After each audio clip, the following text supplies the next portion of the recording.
Hi, I'm your friend Danny, and today I'm doing a bookshelf tour and I'm showing people cool books that I have because they're cool. Some people will think that they're cool. Normally I make music and song making content, like related content. I make other stuff too like this, but I have concepts of a plan for a song. Alas, I have not done anything yet, but I hope that you guys find some cool things to add to your TBR. This is my little desk. That is not even a usable desk anymore, but I'm gonna present the books right here. And naturally, I'm starting off with Depth Psychology. So this is my most recent read by Carl Jung.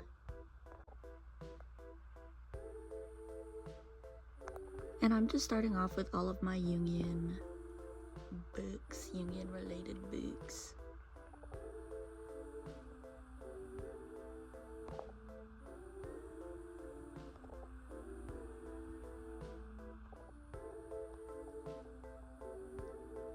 And this one is so massive, like it kind of scares me. So I don't know when I'll read this. If I ever have a lot of time, I will. There are a few like cool reads that you could find in newer bookstores or like stores that sell newer books. But if you kind of want like the weird depth psychology, like underbelly, you have to look at the older bookstores or the used bookstores. This was my first book by Carl Jung, and it just kind of skyrocketed from there. I don't even know where to start in trying to explain Jung, but I'll say he was a psychoanalyst. He was one of the founding fathers of psychoanalysis, if you will. A lot of his work revolved around dreams, archetypes, and the personality, as well as the process of individuation. He has a map of the mind, where I don't even know how, like, it's so weird to try to explain. He talks about the conscious mind, the unconscious, where a lot of his like really big thoughts and concepts and theories and, you know, psychotherapy revolved around exploring and working with the unconscious. He talks about the shadow and the inner child, as well as the anima and the animus, relating to the masculine or feminine aspect in each person. I'd say Memories, Dreams, Reflections, his like semi-autobiography, because he was so old when it was written and he had somebody write it for him, is a good place to start with understanding who he was and his work. And Man and His Symbols is a really accessible read for a lot of people who want to understand Jung's impact on psychology and the world of it. And I just also want to quickly note that I don't call myself a Jungian, and I also don't think only through Jungian psychology. I'm just interested in psychology in general, and that led me down depth psychology and psychoanalysis. And in turning away from Freudian psychoanalysis, I found Jung, and he happened to just really kind of change my life. I have been somebody who for 5 years now has been involved in spiritual worlds, the occult world. Philosophy was a big thing that I have been studying for a while. I just am really interested in that kind of stuff. I will just say that depth psychology found its way to me, and it has made a big impact on how I understand myself. Psychological spirituality has just like been my thing for 2 years now, so I just have so much Jung, so much Jungian stuff.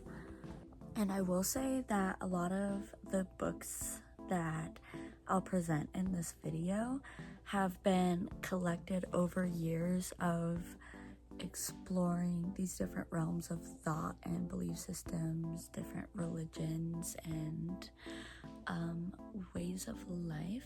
If it helps you, it helps you. If it doesn't, it doesn't. But, you know, that's all. Now we're gonna hop into just various psychology books that aren't necessarily depth psychology. And this is The Body Keeps the Score, which is a copy that my friend gave to me a couple years ago, a year ago, I can't remember now. This book I got at a used bookstore, and it looked really cool, but I will say that I looked on the Goodreads reviews, and somebody said that 49 out of the 50 people interviewed were just like white middle class or something like that. I don't know how much insight it gives, but yeah, I'll just say that.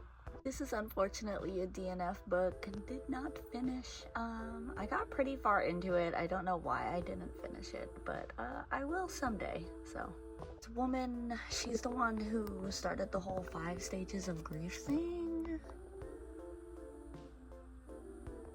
And this is Oliver Sacks's autobiography, but I'm just gonna put it with psychology anyways. Oliver Sacks worked with a variety of people and studied and helped them. And I don't know, I find books about like one-on-ones with people or interviews about other people's lives and situations to be pretty insightful. Alright, now we can head into the horror section of the video. And just a quick disclaimer, I don't discriminate against certain extreme horror or gory books, so don't judge me. I can't explain too much about my extreme horror books that I have read, except for they captivated me in a weird way, and I just couldn't stop reading them. For example, this is a pretty intense psychologically, I don't know, horror book, but the writing is so good for what? I haven't read this one yet, I can say that, but I really want to because I want to watch the movie so bad. And this one was, I did read this, and that is what got me wanting to watch his audition movie and read the book. And this is a short story collection, and I really liked the writing in this book. That's what I'll say. This one was a little bit weird, but it was good. And this is Chuck Tingle's most recent book. I love this guy. He's like a niche internet legend, and if you go to his Instagram, either you'll recognize him or you'll know why. And I actually met the guy and got an autograph. Woohoo! And I'm gonna show some of the more classic horror books that we got. I forgot to show this one. I adore this book. This was the copy that I read, the Penguin Classics edition. And like 2 months after I read it, I got gifted this really cool illustrated version, which when I reread it, I will do this version, but it's pretty cool. And I'm gonna get into my occult, esoteric, or spiritual books.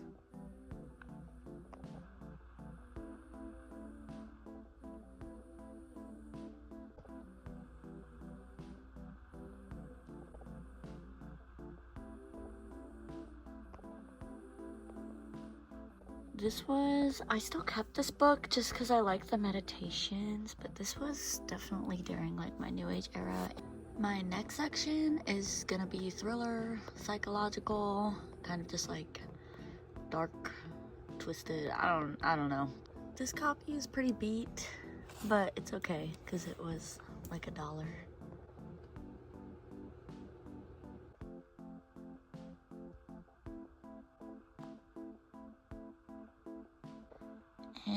now we're gonna move into Eastern philosophy, thought, mostly Buddhism, I will say that.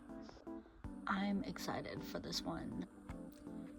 Tell me that doesn't look freaking cool, you know? I mean, for anybody who's dipped their toes a little bit in Buddhism, you'll know just how influential the 14th Dalai Lama is and has been. He has just always been like a figurehead for hope and strength and perseverance, and yeah, he's so cool.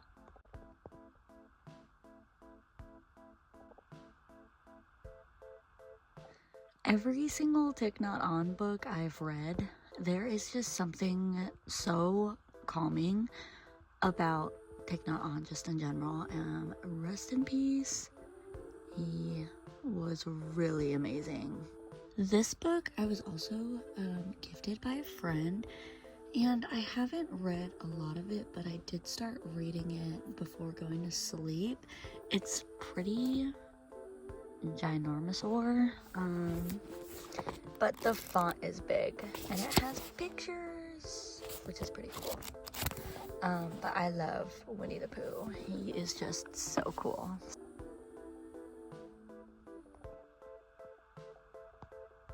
And this is a really good starting point for diving into Thich Nhat Hanh. It's really simple, it's really short, and it's just really sweet. And this is a cool book if you want to learn a lot about the symbolism behind Tibetan Buddhism, but it's very repetitive because it really is just like verses. I don't know how to explain it. You just have to like look inside of this book sometime. This book I've actually reread twice. It's I don't know, I feel like, and it still will be like one of the main like books that will just like come up in my life if I'm going through a hard time. Really good Buddhist read. This is like an Amazon book that I got when oh my gosh, but I will say, like, the meditations are pretty good. Like, it's pretty standard, but also you could find these meditations in any Thich Nhat Hanh book. And also I don't have it with me because I gave my copy away, but Pieces Every Step, really good, like little intro to mindfulness and practicing it. The Tao Te Ching. Okay, this book, you have to read it. You have to read it at least once in your life. It's such a quick read. I'd say that Carl Jung is for me now what Alan Watts was for me like 3 years ago, 4 years ago. I mean, oh my gosh, I spent so much time listening to Alan Watts's talks and reading his books, and this book was my introduction to Alan Watts, and what follows was me listening to Alan Watts every single night off of like the Alan Watts podcast thing. It's a good book.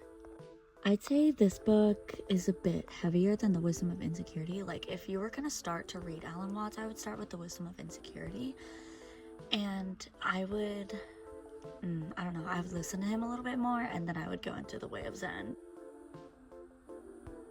And instead of putting this with like philosophy, I'm gonna put it with my Eastern Thought segment because of the title.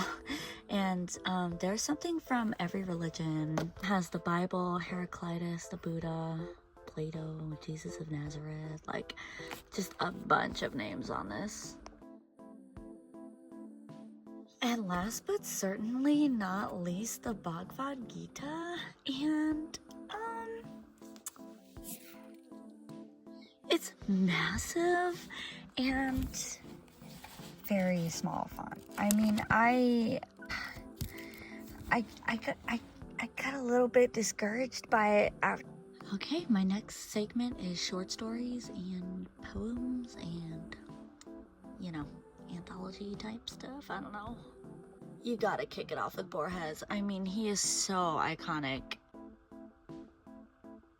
I think that I'm also gonna put like plays or dramas in this section as well.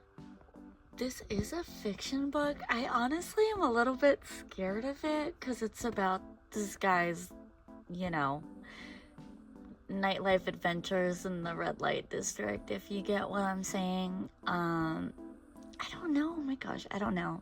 I'll read it someday. I have had this poetry book for so long and I can't remember where I got it or how I got a hold of it, but there's a bunch of old poems in here.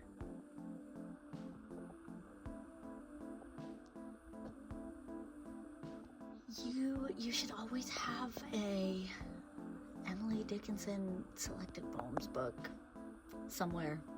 Now we're gonna go into our various fiction speed round. And like, Murakami is cool, but like, what are these book covers? I should have put this with the poetry or prose section or something. I don't know. This writing is amazing. I haven't finished this yet, but amazing so far.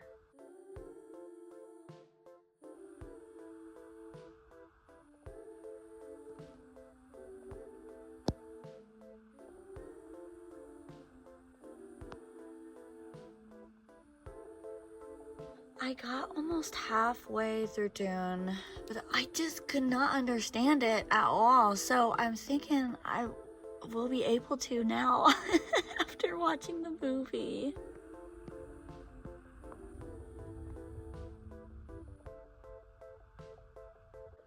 I love this book. I'm gonna say that The Stranger was my favorite book for like years. I have no idea where it is, and in fact, I'm just gonna note really quick, a lot of my books I've lost or I've given to people, or they're just somewhere, and I just have no idea where they went.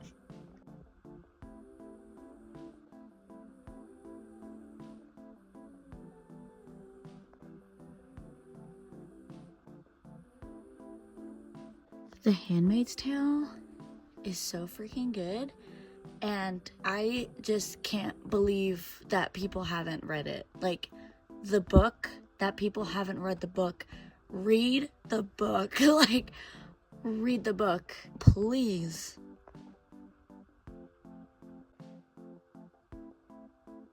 This is where I have to climb under to get to this section of my bookshelf. And I'm like worried that I'm gonna hit my head. Am I crazy for a minute if I say that I'm too lazy to keep climbing out of here? I'm sorry.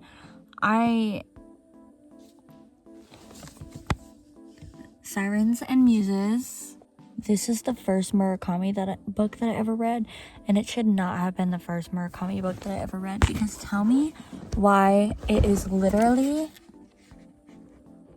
like over 600 pages. It is massive. And I was like, yeah, my introduction to Murakami, I'm gonna read the Wind Up Bird Chronicle.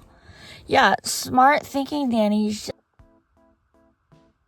Normal People is so good. And my grandma actually got me her new book, Intermezzo, and that's in my car.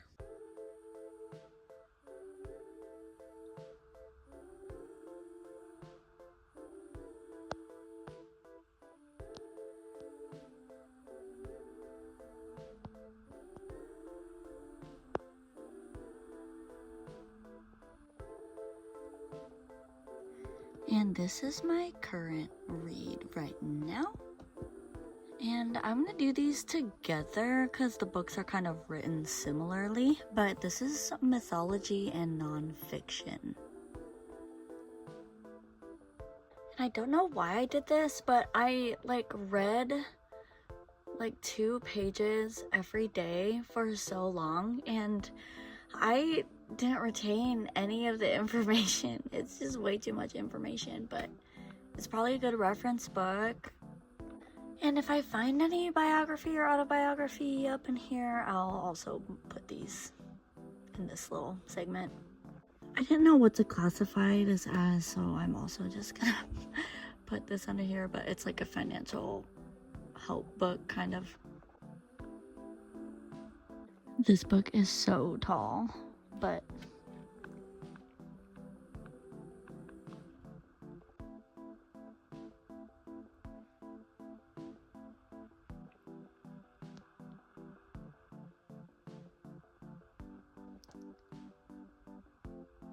And you gotta have a book on Diana. Like, Princess Diana is like,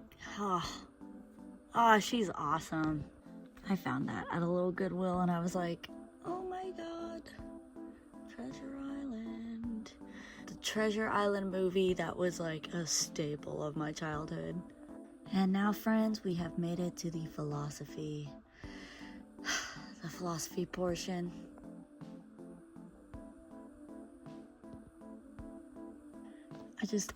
I think I bought this because the cover was so cool. Look at that lighter. Like, it's just cool looking. I don't know. I mean, this guy, whoever's working on the book covers for this guy, like, they're doing a good job.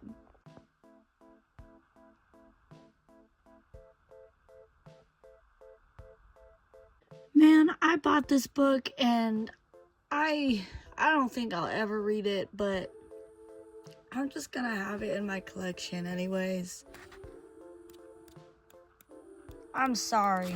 That's not the philosophy that you know. I forgot to put this in the fiction. I'm just too lazy to go back and do it, honestly.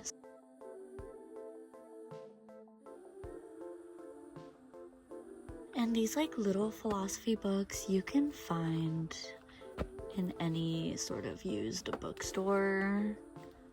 Somebody just has them and then they're like, yeah, I don't want to read these, and then they give them away, or they read them and you know, they don't need them anymore. But yeah, these types of philosophy books are very accessible.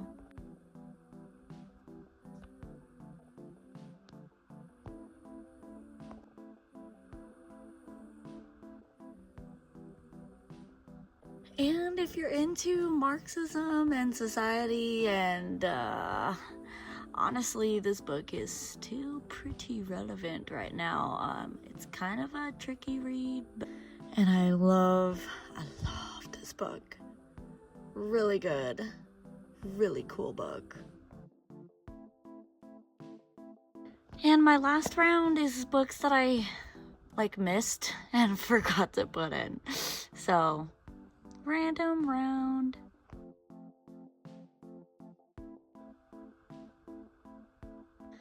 This was a gift. It's fun. It's like cool to have in the collection, but I'm if you know about Kind's Jawbone, you know. I honestly have no idea how I missed this for the short stories part of the video, but I mean, classic. Literally, like, come on.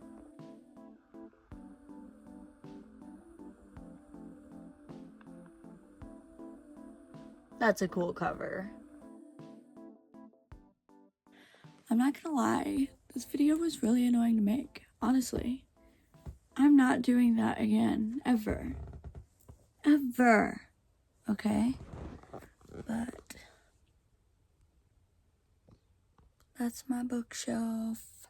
I don't know where my other books are, if I have any scattered about.